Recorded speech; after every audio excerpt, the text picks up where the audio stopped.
Hello, everybody. If someone could give me a thumbs up if they can hear me, this is Jonathan Plumpton. You sound great. Excellent. Good. Thank you. Well, thanks everybody for joining this lunchtime seminar the IES is putting on. We're really excited to have Susan Ubbelohde be able to present on daylighting and daylighting design and her vast experience with that. It's a topic that I wanted to broach because I know that a lot of folks out there are confused sometimes with daylighting. It's very technical. They don't quite know as lighting designers how they fit in, how they can help. So, really been looking forward to having this conversation and Susan sort of highlight some of the things that she's done in her career and point out some of the things that we can all be aware of and work together to make sure that we can come up with the amazing spaces that we all want to work on and live in and occupy and work in. So with that, I'll provide a quick introduction about Susan. So Susan Ubbelohde is a founding principal of Lois's Ubbelohde based in Alameda. And she's also a professor emerita in the Department of Architecture at the University of California, Berkeley. Her practice specializes in high performance integrated design and is recognized for expertise in daylighting, lighting design, zero energy, zero carbon design, specializing in energy and thermal comfort simulations, natural ventilation, and building monitoring, as well as design and fabrication of light sculptures. Susan has served on design and sustainability juries, lectured internationally, and published on green design, simulation tools, daylighting, and lighting. Susan is a graduate of Oberlin College, the University of Michigan, and the University of Oregon. So thank you everybody for coming. And again, over to Susan. Thank you for joining us. Oh, thank you all for coming. Thank you for the introduction. Let me see if I can work my Zoom here and get started.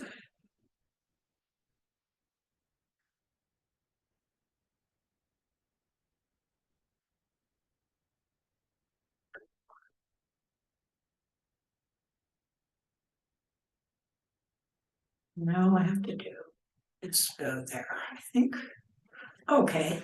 I think of daylighting as sort of a boisterous cousin of electric lighting, in that it is really fun, very hard to control, and difficult to predict. And so to use it in buildings becomes a really interesting challenge. This is the view from our office in Alameda on a miscellaneous set of days that we sort of all go to the windows and take pictures whenever we see a sky we're really interested in. And daylighting has to encompass all of these conditions plus another, I don't know, 350 days a year, every hour of the day that's daytime. And the question of how you do that is something I want to just talk about in its most direct applications. This is the inside of the office. Had some dancers come and celebrate when we finished our tenant improvements and before the furniture went in. And we rented this piece of a big hangar that was built in the 1930s with an office running along the 200 feet of its side because it's only 24 feet deep.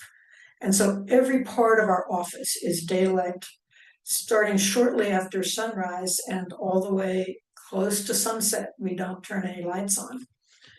Our office is an office of 13, plus or minus a couple. And we do, as Jonathan said, lots of energy, lots of lighting, daylighting, and lots of environmental sustainability and resilience consulting.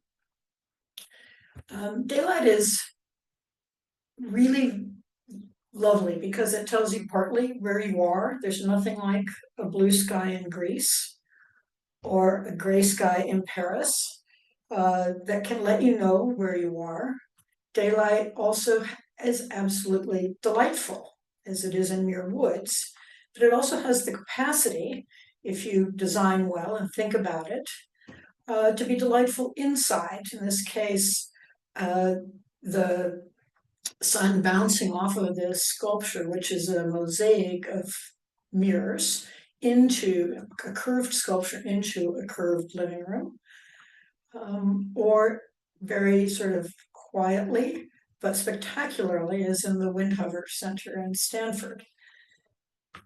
There are some problems or challenges. The first of which is that using daylighting in a building is like trying to drink out of a fire hose.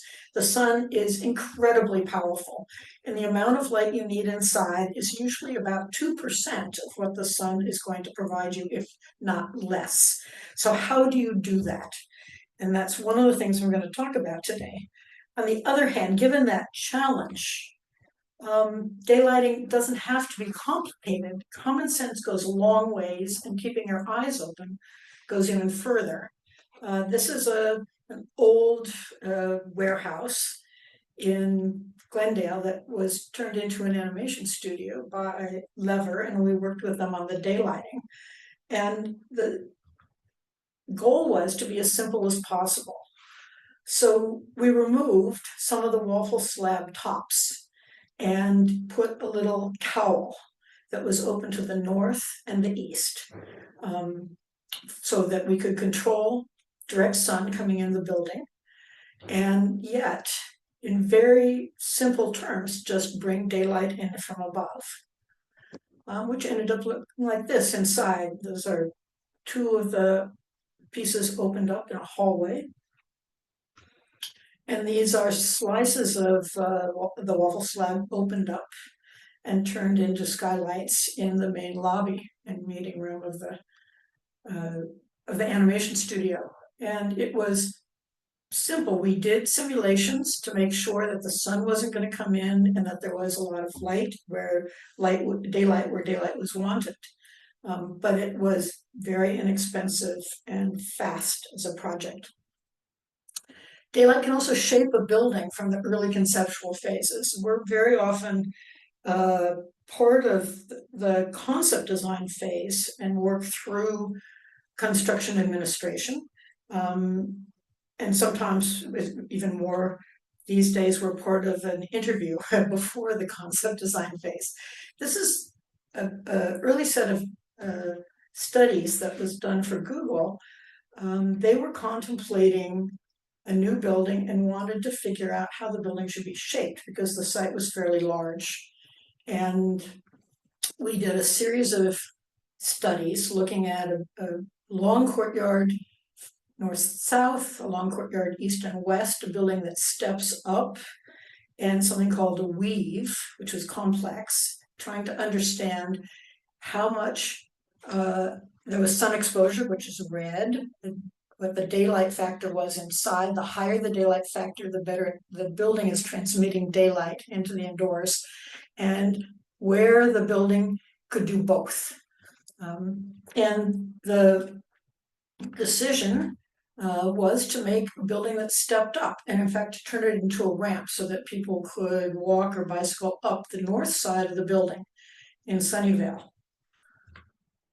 And the south side was turned over to an aesthetic which was all about solar control on the east, south, and west of the building. So that initial set of studies set the whole future of this pair of buildings in Sunnyvale.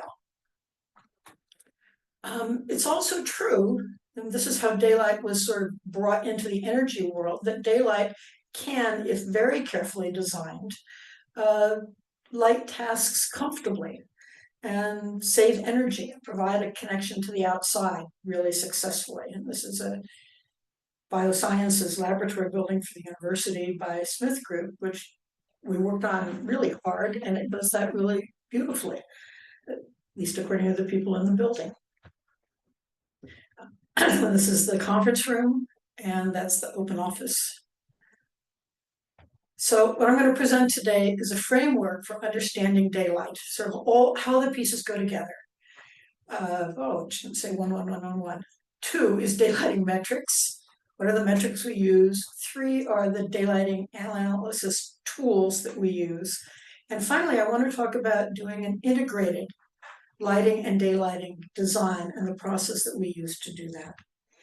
A framework for understanding daylight is really old. It comes in textbooks from the 50s and the 40s and the 30s.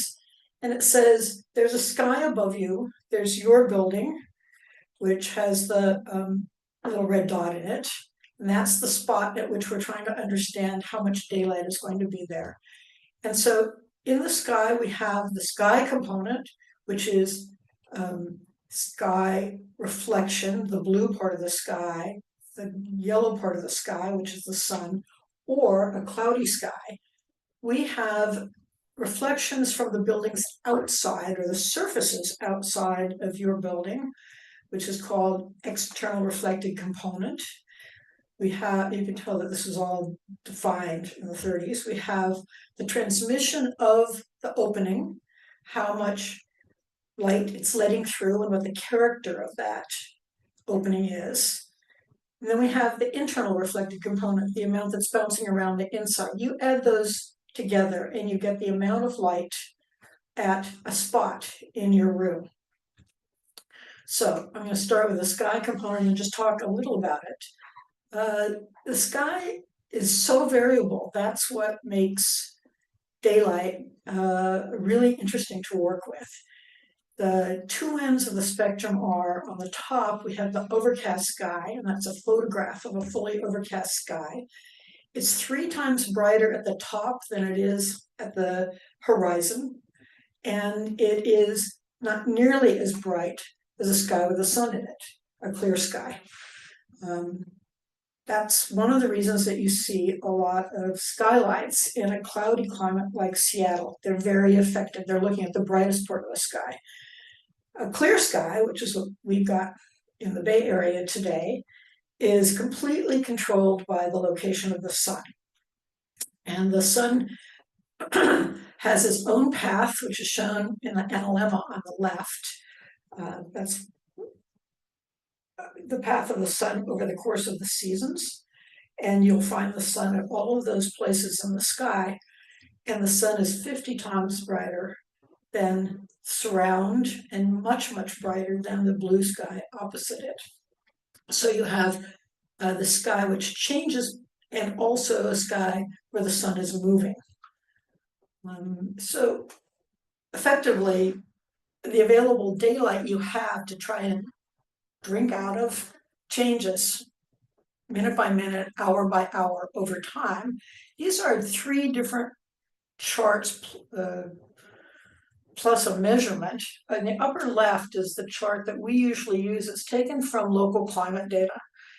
The blue dots, first of all, the calendar from January to December is on the horizontal axis, and the illuminance available from the sky is on the vertical axis. The blue dots tell us when the sky is clear, and the dark gray dots are for fully overcast skies. And you can get a good seasonal as well as diurnal sense of how skies operate. In this case, it's in New York. A different way of looking at that, because these are very useful but a little bit hard to read, is to look at the black and white in the upper right, also from sky data, but graphed differently so that you can see the hours of the day. So you can track one day from 12 a.m. to midnight as you go from top to bottom in a vertical line. And it tells you very quickly what the seasonal conditions are like.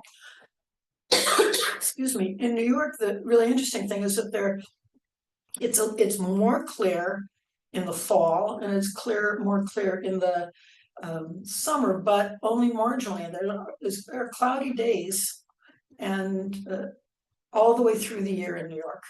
So if you're designing for New York, you have to think about, how do I design for that overcast sky? How do I design for clear skies?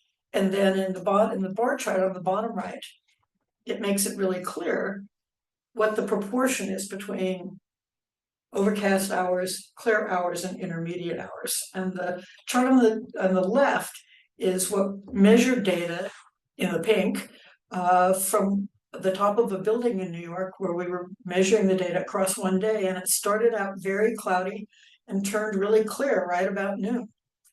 So that gives you a sense of what one day really is like if you're trying to do some studies and measurements. The color of daylight also changes. It changes with the time of day, with the weather, and with the orientation of an opening. You can see this has both in degrees Kelvin or color temperature. It has both exterior and interior light sources. And you can also see how much of the day is likely to be gray to blue rather than yellow or orange in terms of light. Monet, it turns out that artists are much better than architects at capturing this. Monet's haystacks are really famous for his ability to understand the color, temperature, and directionality of the skies that he was painting under.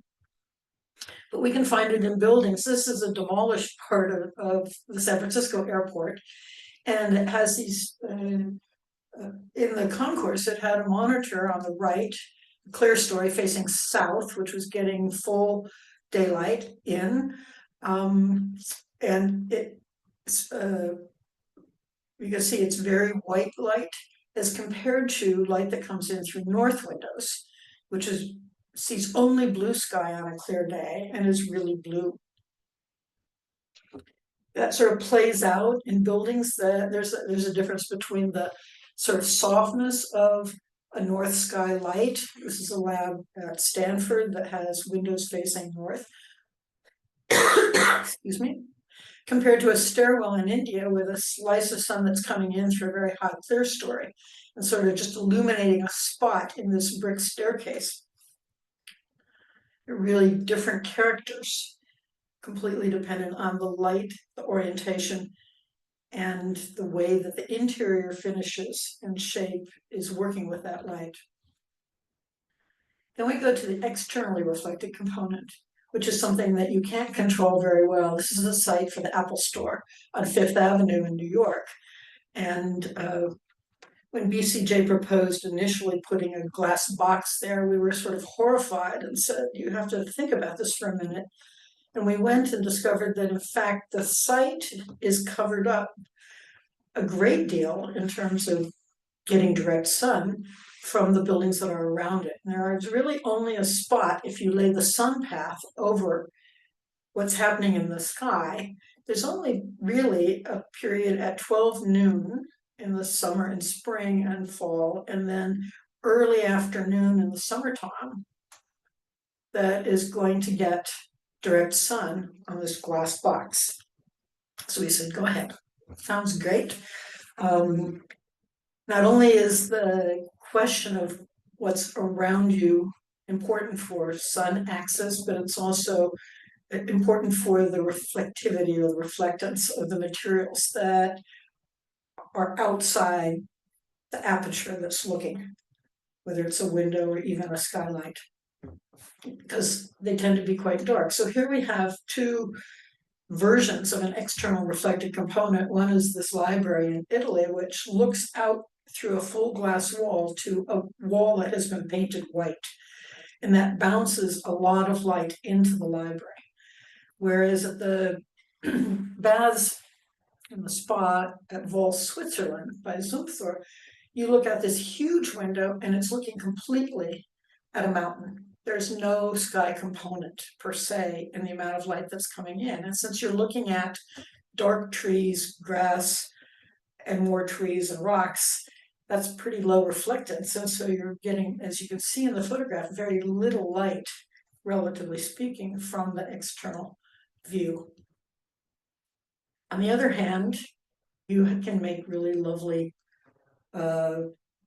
points of interest or delight in a building by being careful about what the exterior reflection is going to be. Water is one of the favorites for effect. In this crematorium by Maki in Japan, the water is not really there to provide ripples, but it does give you some reflection on the ceiling. Otherwise, the external reflected component you see tapers off very quickly as you move from the courtyard into the crematorium. my favorite external reflective component is in the Casa is by Barragan in Mexico City, where the room itself on the right is painted white, but the wall outside is that famous Barragan pink.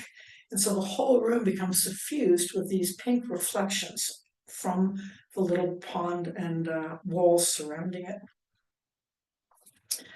If we stick with Barragan for just a minute and we look to the transmission of the opening, the thing that's letting sun into the space that you're designing, he was also a master of transmission. He'd use these really simple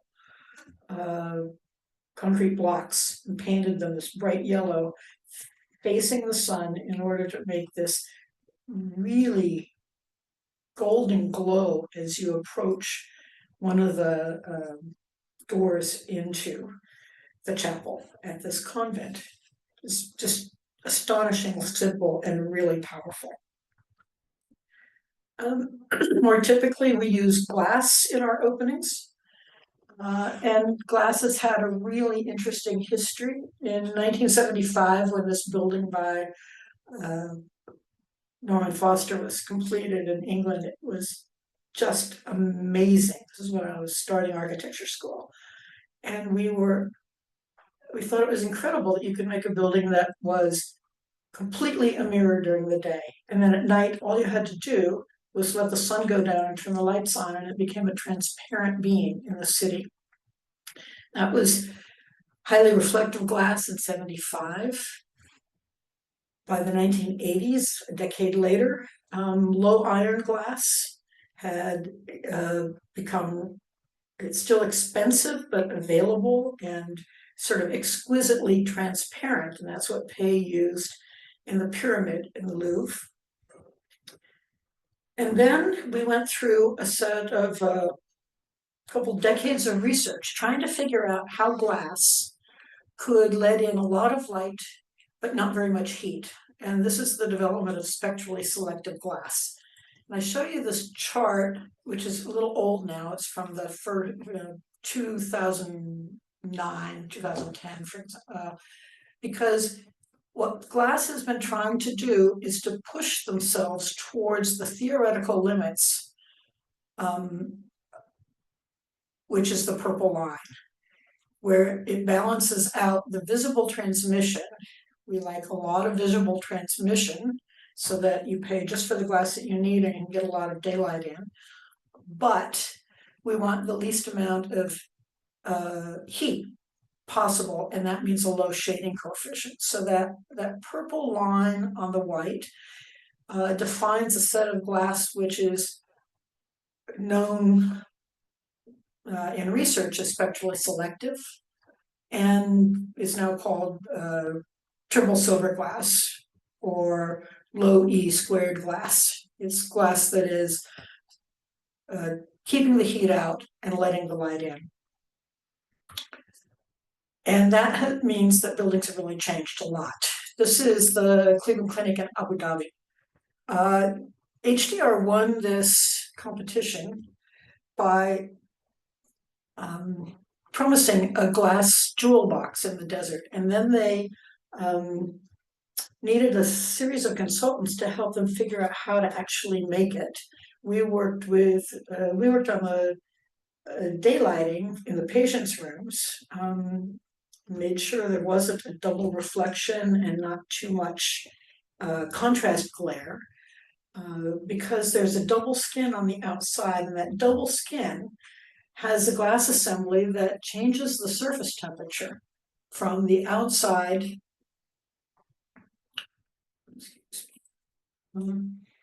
where it's really hot to the inside where the surface temperature is not unbearable. And we do that partly by the coatings on the glass, which is low iron glass, but it has special coatings, and then putting exhaust air from the hospital, which has been air conditioned through the cavity between the two glasses.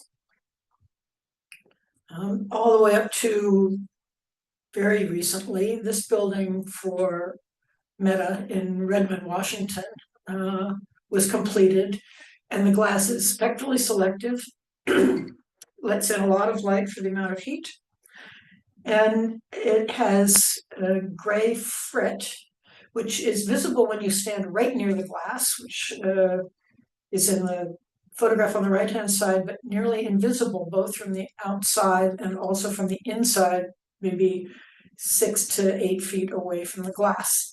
And the glass is sort of optimizing daylighting, optimizing heat rejection, and optimizing view simultaneously.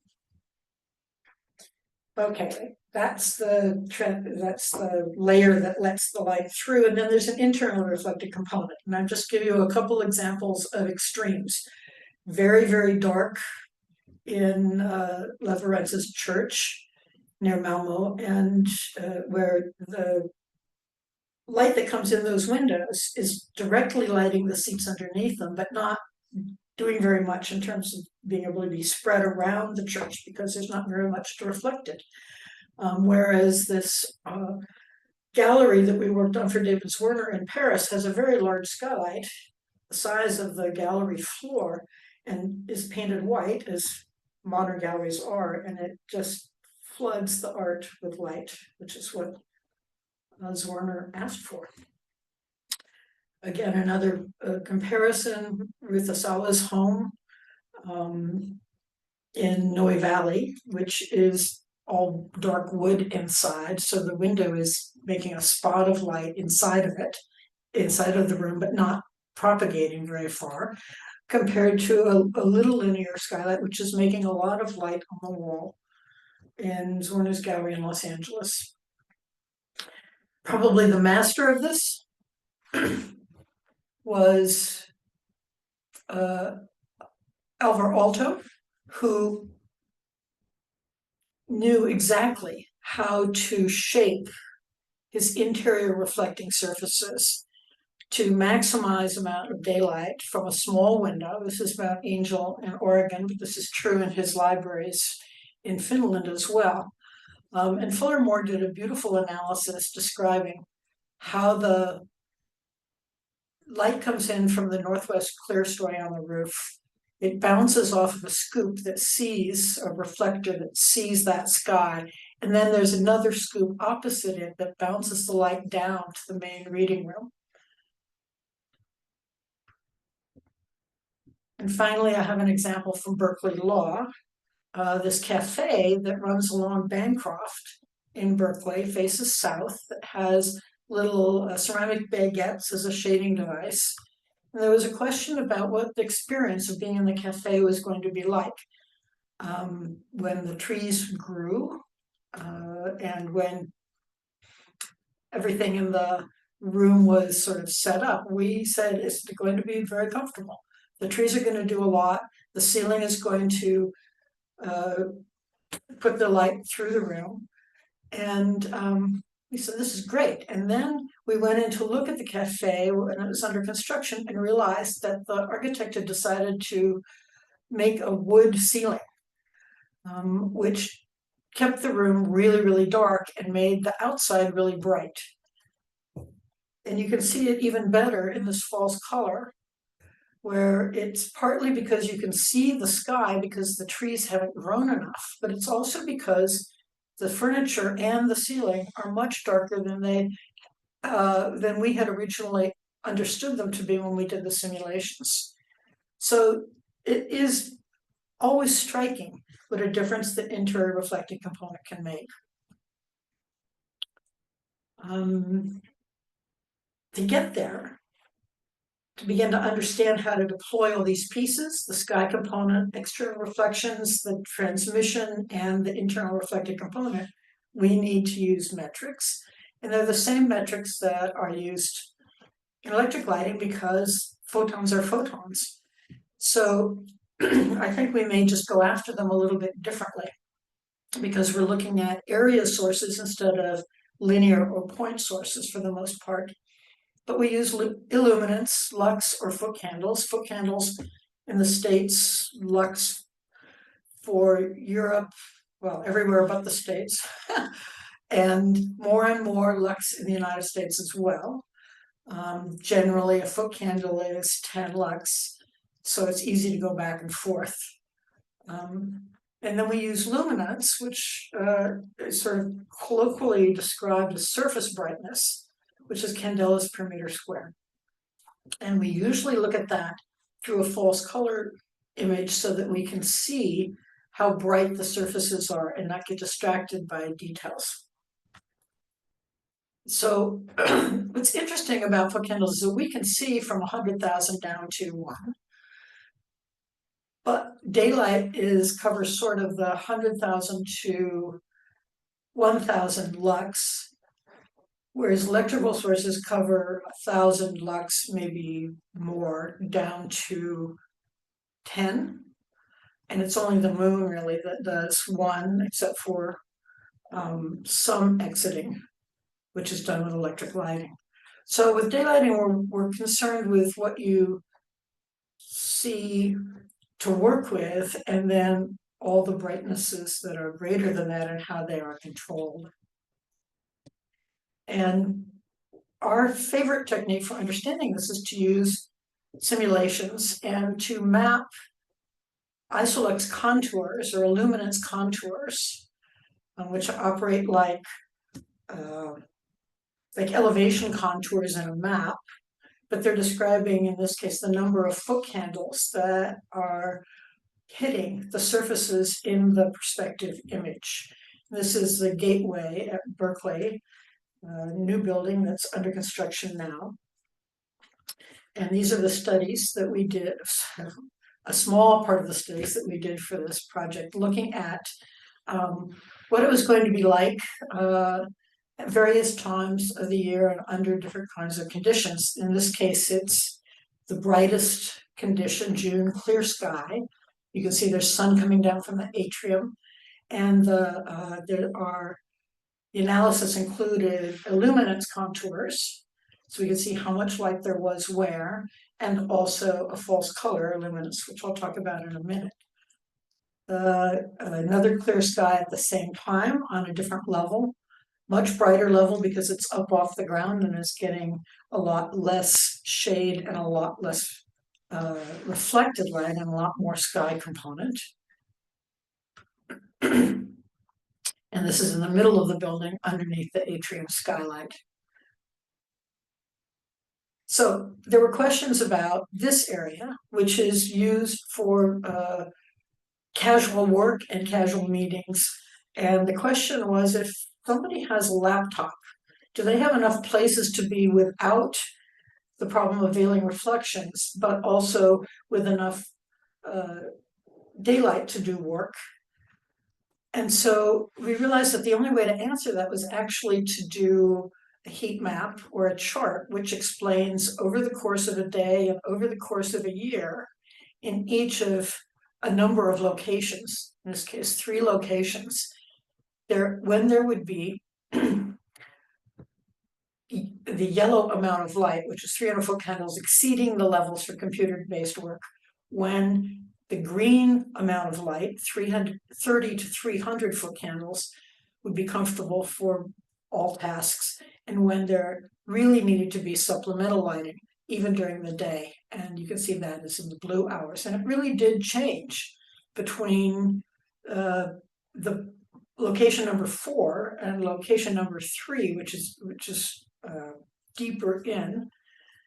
And so the donor was happy and satisfied that there would be enough space for people with computers and without computers to work throughout the day in the building.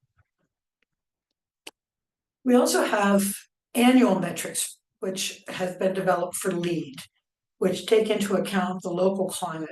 The first is spatial daylight autonomy, and it measures whether or not you've got enough light from daylight on a working plane on an annual basis, and you have to have a percent of regularly occupied spaces in your building achieve a particular level, which is usually set at 30 foot candles. For a certain number of business hours. A second one is called annual sun exposure, ASE, and it uses direct sun as a proxy for glare and for overheating in the building. And so it's a kind of an odd thing to measure, but with computer programs, it's very easy to do. I think the problem with both of these is that they don't really tell you whether you have good daylighting or not, or really whether you have comfortable daylighting or not. And then there's a specialty niches of daylight metrics. We've been developing ways of, understanding art conservation needs for daylighting, and they are interested in, usually would be just like what I showed you for the gateway. It's a single point in time, lux on an exhibit wall that's being designed. And this is what we've been developing. These are a little bit blurry. A maximum lux annualized, so it's from local climate data. It tells you about the points that receive the most, how much daylight is received at the maximum for every point on the wall over the course of a year. And then we look at a 95th percentile, which takes off the top 5% and gives you a much more representative way of understanding an annual exposure on that wall to daylight. And then there is kilolux hours across the whole year, and that is cumulative daylight. And we started using these to talk with curators in museums, and it helps them plan their exhibits according to both season and also location of art on the wall or in the gallery. Luminance is candelas per meter squared. It's essentially the brightness of surfaces that you're looking at, and it ranges from less than 1 up to 1 million because the sun is so intense. And we use it to look at visual comfort. You can see in the black and white photograph on the right, there's a big difference between 4 candelas per meter squared on the wall, 400 at the bottom of the window, and 4,000 at the top of the window where the daylight is brightest. We've discovered that absolute glare is sometimes defined as 10,000 candelas per meter squared. In our personal surveys, we've discovered that people get a little aggravated above 6,000 candelas per meter squared. So we tend to use that as a top that we want coming into a room. The recommended contrast ratio is another way of understanding. And in the field of vision, in electric lighting, you're recommended a contrast ratio of 1 to 3 in a near field with a task and 1 to 10 in a field of vision. There's something about daylit rooms where you're looking at surfaces away from your desk, where people are comfortable up to a 1 to 10 relationship, or a 1 to 20 contrast ratio with 1 to 40 in the room overall. And we understand these through HDR photographs, which can be calibrated to tell you candelas per meter squared in a scene. And we also can do simulations that give you the same information. It's useful. This is the Guggenheim was having the Guggenheim Abu Dhabi was in design, and they didn't understand what was going on in their new atrium. So we gave them a camera, they photographed their existing atrium, and then we did color mapping that was calibrated so they could understand where the glare was coming from in their existing atrium and the source of potential glare in the new atrium that they then discussed with the architect. In the Windhover Contemplative Center, we looked at the artist's painting studio, which had a lot of glare coming from a big window. And we tried with the architects to figure out how we get daylighting on the walls, but not on the floor. It seemed that really the brightest spots in a museum should be where the art is, not where people are walking. And the way we understood that that was beginning to work was to look at the luminance map of the design as it was developing. And you can see that the green and orange on the walls is much brighter than the blue on the ceiling and on the floor. So we had essentially achieved what we were trying to achieve. And this is the art under daylight only from skylights that are above. And same here for the red painting and the full gallery as the daylight begins to disappear and the electric lights begin to come on. Okay, quickly, I'm going to run through tools. We take measurements on site. We used for many decades physical models, and we still use them in some times, but this is a model from 1993. It was really the only way of looking at the inside of a design before it was built. We now use simulations, and we use Radiance Native, which is a research-based piece of software developed by Lawrence Berkeley Labs. We test materials and we do mock-ups. So one question is, when does it feel like you're trying to drink daylight from a fire hose? And so what we did to describe the shading that was needed in this theater, which faced east, was to develop an annual direct sun schedule on the right. So we used charts quite a bit in daylighting to describe when and for how long a condition is going to last. And you can see that the orange says that in the morning on the east side of the building, there's going to be sun coming into this theater, and it's going to cut out sometime between 11 and 12. And that's when the shades are going to be needed. And they're going to be needed for this many hours per month all year long. We also look at what's the pattern of direct sun and where is it going to be. And this is the Lehman wing that we're working on now in the Metropolitan Museum in New York. It's this sort of funky little pyramid sticking out into Central Park.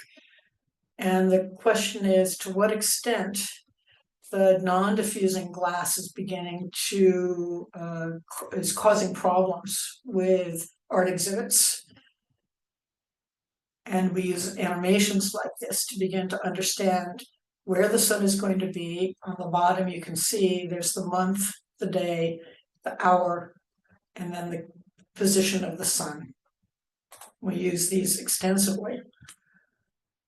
In the Guggenheim Abu Dhabi, we were asked what the sequence was like going from a parking lot in the desert through a shaded sculpture garden into the atrium of the museum. So we cut a section and also looked at the false color luminance.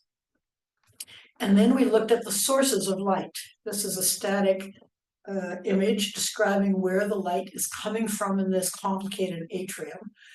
Horizontal glass, the vertical glass, glass from the cones, which is now turned into stainless steel mesh. And then we provided a movie that described not only where these sources were coming from, but how they were going to move through the atrium, which Gary's office then used to figure out what needed operable shades and what needed static shades, and what needed more study, which was great. And this is the final study of the entrance, looking at the shading on some of the high glass, controlling the brightness as you are in the atrium of the building near a gallery looking out. We also were working on skylights in Menlo Park. You can see on the left, all of these tiny little boxes are looking over the, are on the roof of the first of 3 Google headquarters buildings. And there were skylights that are dipping down into the sort of chaos of this very, very large open floor plan. And we were working with the office, trying to figure out how these skylights were going to control the light and not get sun onto the desks below. Which is an interesting Gary technique, how much light they were going to give. And then we came up with a whole series of possibilities, selected one, and built this big model of a skylight that could be tipped around and wheeled around so that it could look at the sky from any angle. And inside, I think the model, which was built by Gary's office, was well oversized, but inside you could see that one of the issues was going to be the brightness of the skylight. Another one was the plopping of a square of sunlight down onto the floor or a desk. And so after a fair number of changes, we ended up with this kind of pyramidal skylight, bringing very diffuse light over workstations. In the Frick, we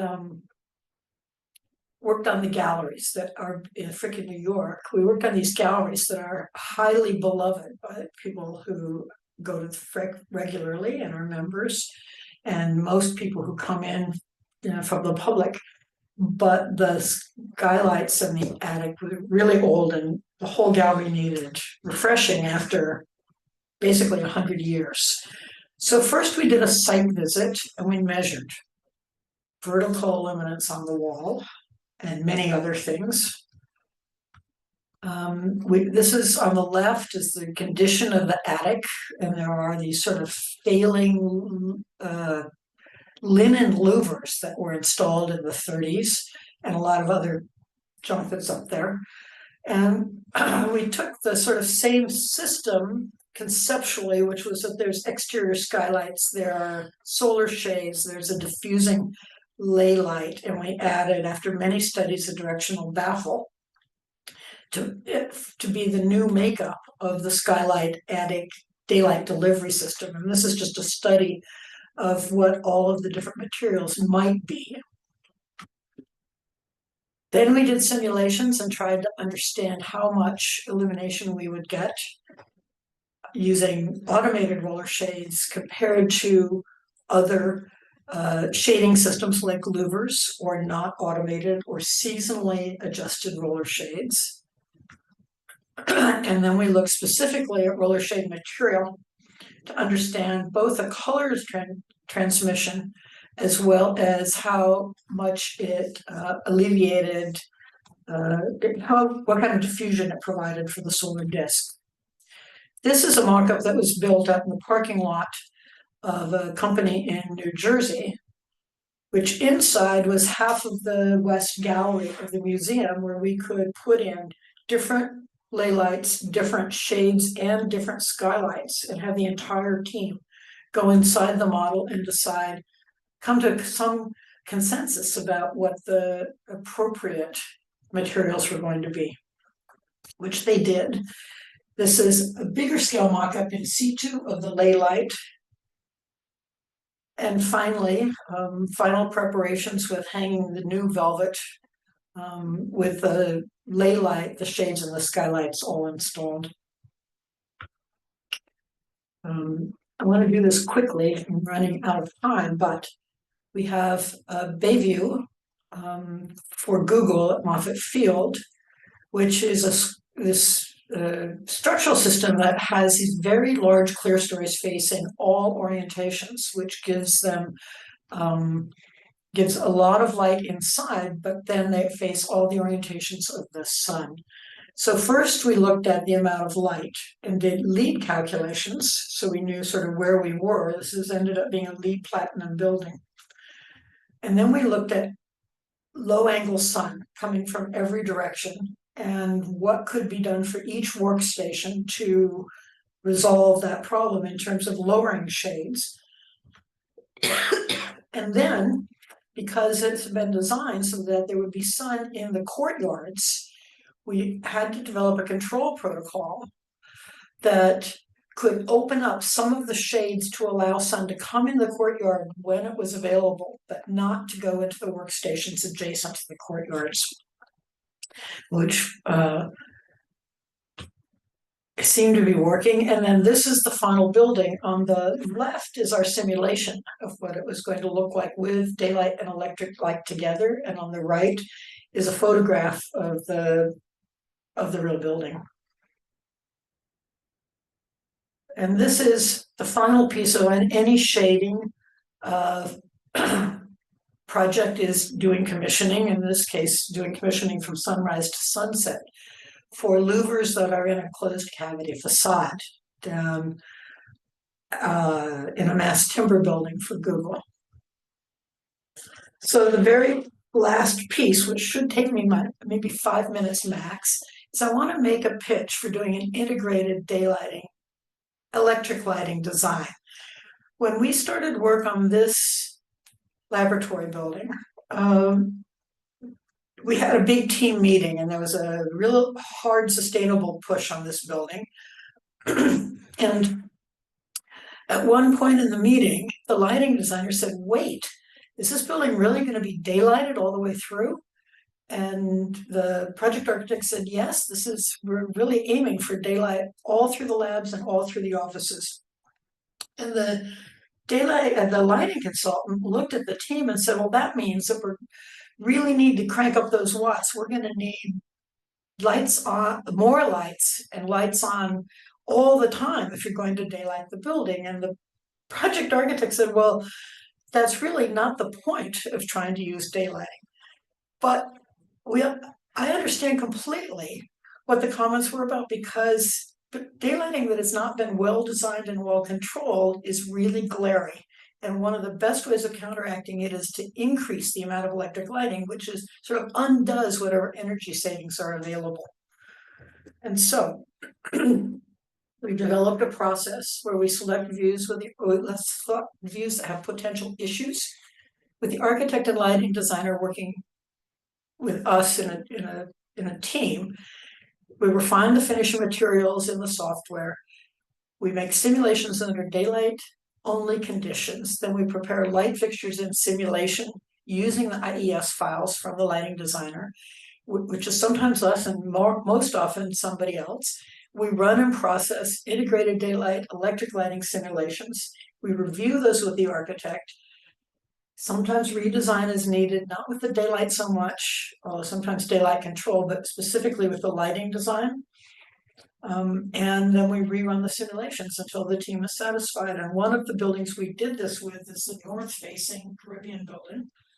And you can see here, there's some examples. This is a view selected in 3D by the team, and this is the simulation just before sunset, which turned out to be a really critical time in this little cafe up on the top southwest corner. We also looked at, because we've run a simulation, you can get a luminance contours and can also get a false color luminance map. So you get a lot of information when you put the electric lighting and the daylighting together. Same thing for the first floor, which has skylights on one side and need to balance them with a big view of the sky on the north side, which can be quite bright.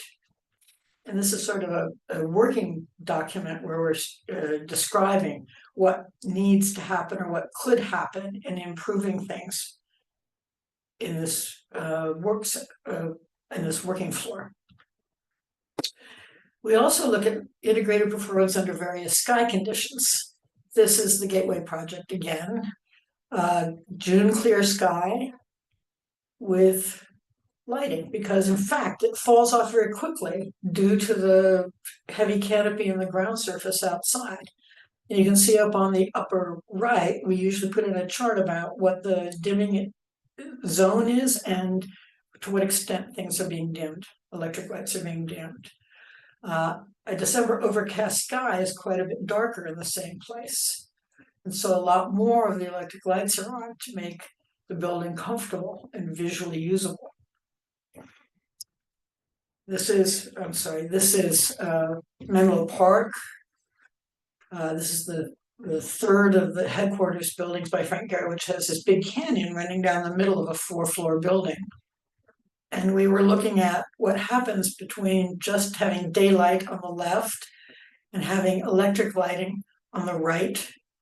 It makes everything so much better when you get these sort of coupled and working with each other. And then the technical information that comes on luminance and false color. And then June, which is where the canyon lens is sort of very full of sunlight, but the surrounding areas are really dark without electric lighting. And how that gets balanced and designed is partly what this step is all about. We have a performance hall coming up, Coburn Hall in Los Angeles, which is a school for performing arts.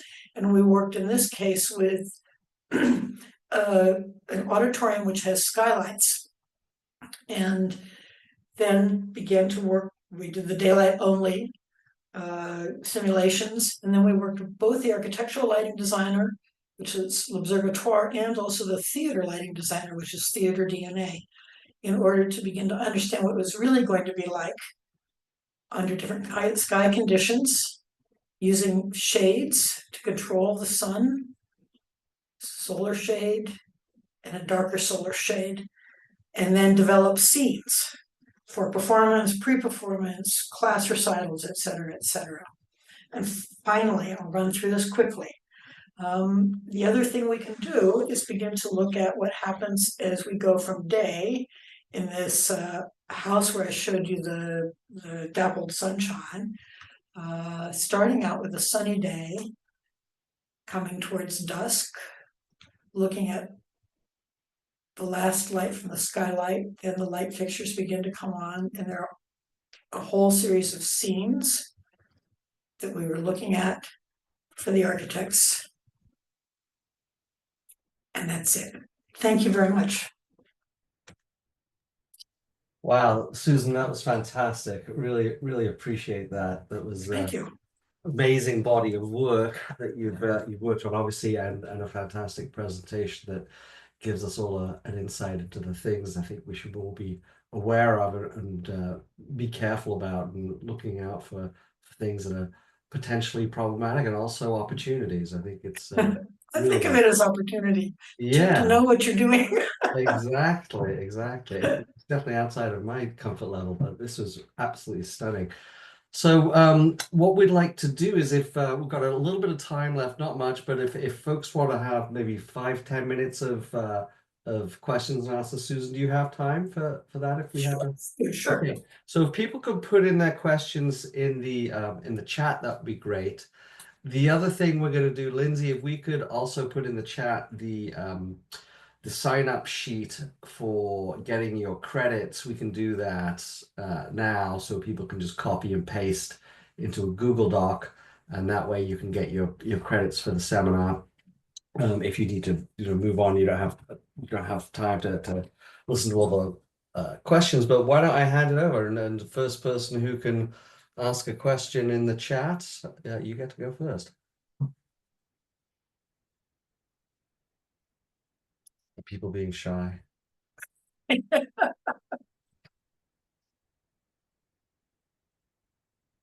on, everybody. Well, I think I'll just chime in, Jonathan. Earlier in the presentation, someone asked if Susan might be willing to share her presentation deck. I have to check on, we signed NDAs on a couple of these projects, so let me check. Okay, Okay. very fair. Thank you. I can't promise without doing that. No problem. Got it. And I think we do have a recording of it. We might not be able to, obviously, Susan, if you're not comfortable sending a copy, that's totally fine. But I think there were a few people who called who had signed up and at last minute weren't able to attend. So I think we have a recording of it. Yeah.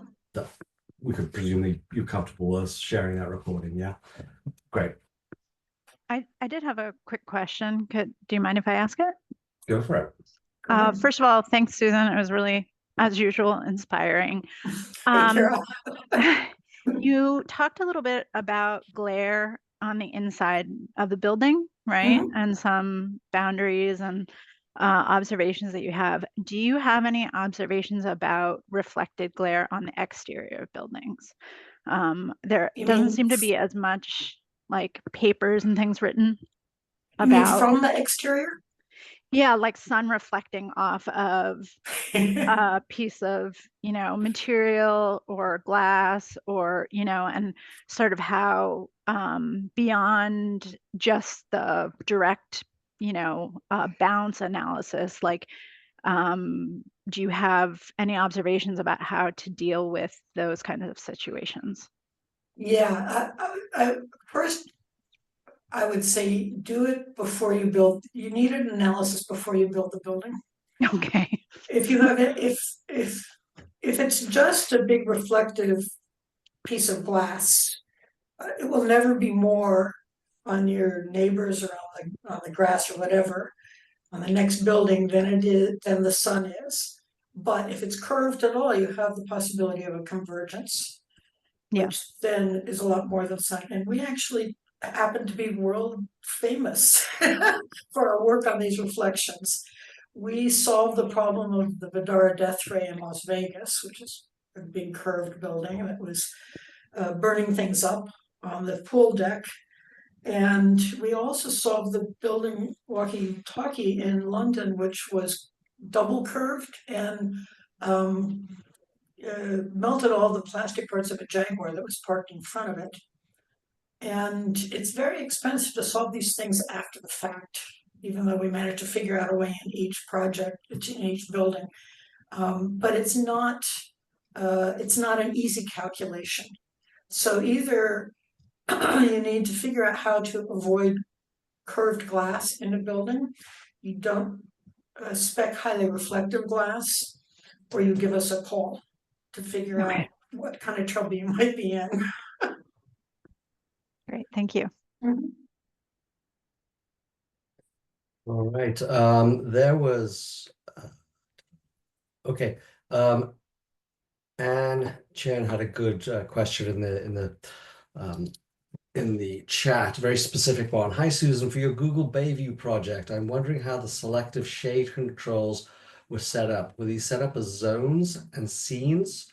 How do these tie into the daylight sensors? I don't know the specifics of the project, but it sounds like Anne does know the project pretty well. Yeah, I can.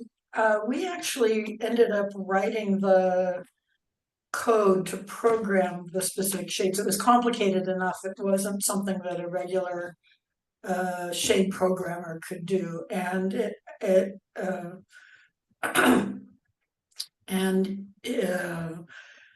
has to do with developing a database that recognizes which shades need to be raised when their whole bank of shades is lowered. So whenever the shades are lowered in order to protect that area of the workstations from sun, the shade that lets the sun into the courtyard is raised, and that was just a lot of calculation in order to make that database to drive the shades correctly. So Thanks, does that Susan. answer the question? Yeah, I think so. I was just curious if there's specific lighting controls that you have to work with to control these shades with, or are they pretty Well, the agnostic? shade manufacturers are the ones that have the shade controls. And we've worked with a number of them over the years, helping them figure out more smarter controls, I guess is the best way to describe it in terms of their censoring and programming. Got it. But you find that each shade manufacturing has they have proprietary controls. And I think Meco Shades is really advanced because they started working on it really early. They've been on it for like 4 decades. The other and they patented part of the controls, and the patents are just disappearing. And the other shade manufacturers have been working really hard and well to get their controls to be as advanced as Meco's. And so we work with all of them, asking them to do hard things. And that's the right IES response, by the way, because we are not going to be we can't advocate. Oh yeah, there's no. I mean, it's an industry that's in incredible flux, and we work with everybody. Exactly. And it's I think that the Google project asked for more than anybody had imagined could be done. Yeah, Susan, I'm going to pick up on a question that Craig already asked earlier on. It had to do with basically the complexity of dusk And I know I've talking to different lighting designers and day lighting consultants over the years. That's always seems to be the troublesome kind of period where your eyes first starts to realize, oh shucks, it's Right. feeling dark. And so when you're dealing with the coordination of external or internal daylighting controls to deal with that time of the day, and linking it presumably with the daylighting, the electric lighting component of a building's software integration or whatever. Are there any general rules that we should be aware of when we're thinking about dusk and that kind of that twilight You know, we period have of time? our windows that have that great view face due west. And so in the afternoon, our shades keep coming down closer and closer and closer to the sill. Mm. And we were missing sunset every day, which was so depressing that we actually reprogrammed to totally lift at dusk or before sunset, about 15 minutes before sunset. And we all deal with the sun coming right across our desks for 15 minutes before it disappears. But mostly we're looking out the window at that point. The we have manual on controls for our lights. They don't come on automatically, so that everybody turns their desk lights on first, and then somebody walks over and turns on the overall lighting, the ambient lighting, sort of low when that happens. I think it's because of who we are. Yeah. And the kind of office we have.